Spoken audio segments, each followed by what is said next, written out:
The Olympics. Are you going to watch? Quite frankly, I have little interest. Remember when they had the Olympics, the winter and the summer in the same year, every 4 years? Now it seems like every time you turn around, it's time for another Olympics.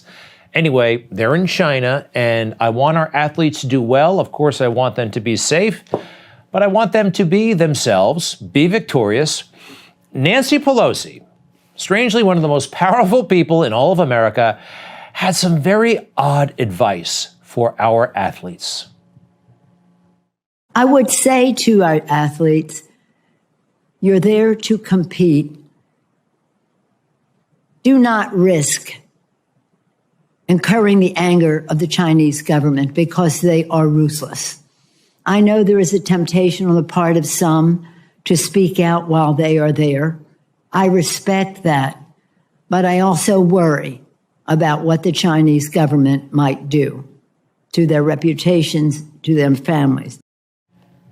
The warning should be issued to the Chinese to not mess with our athletes.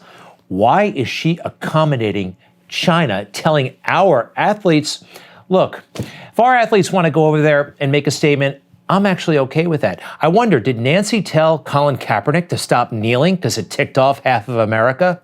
How did she feel about those guys back in 1968 who made a great big statement about racial segregation throughout the world? With Nancy's mentality, I wonder what she would have told Jesse Owens before all of our time, right? But he was a gold medalist over there in Nazi Germany, and Hitler was furious. Who cares what the Chinese think? They better not mess with our people. That's the message. The wild thing about Nancy is she used to be a bit of a hawk when it came to China. Yeah, she hung out with the Dalai Lama. Nothing makes the Chinese madder than the Dalai Lama. Also, she went to Tiananmen Square. Tiananmen Square, of course, site of the infamous showdown between protesters and government forces. Pro-democracy movement was crushed. Nancy Pelosi went there 2 years later and unfurled a flag in defiance of the Chinese government. Take a look.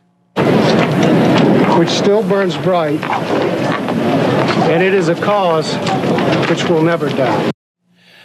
Democracy in China, a cause which will never die.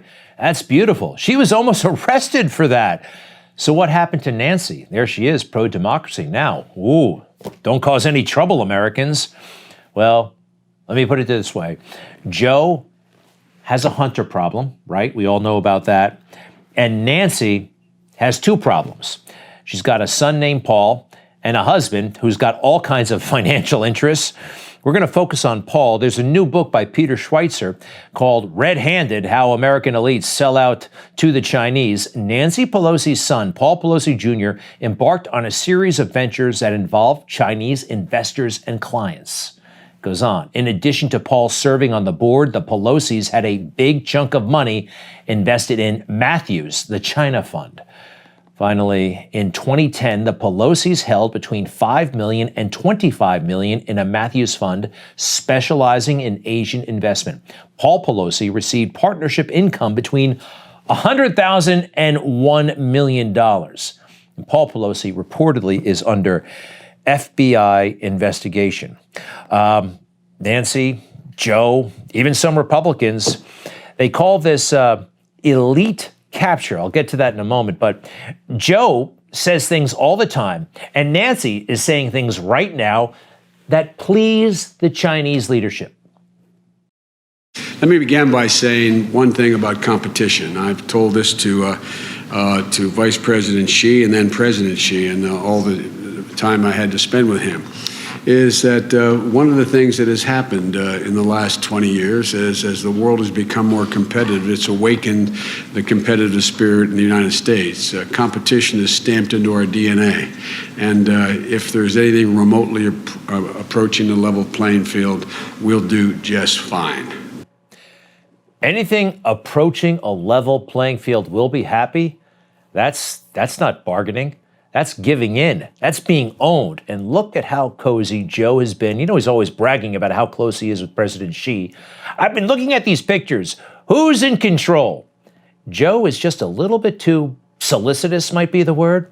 I think President Xi is in charge. And something at work is elite capture. We mentioned it before. It's in Peter Schweizer's new book, Elite Capture. In the world of espionage, practitioners use the term elite capture to describe successful efforts to essentially buy off members of a country's leadership. All right. Hunter Biden? Yeah. Joe? Most likely. Nancy? Uh-huh. But definitely not this guy. It was China's fault, and China's going to pay a big price, what they've done to this country. China's going to pay a big price, what they've done to the world. This was China's fault, and just remember that.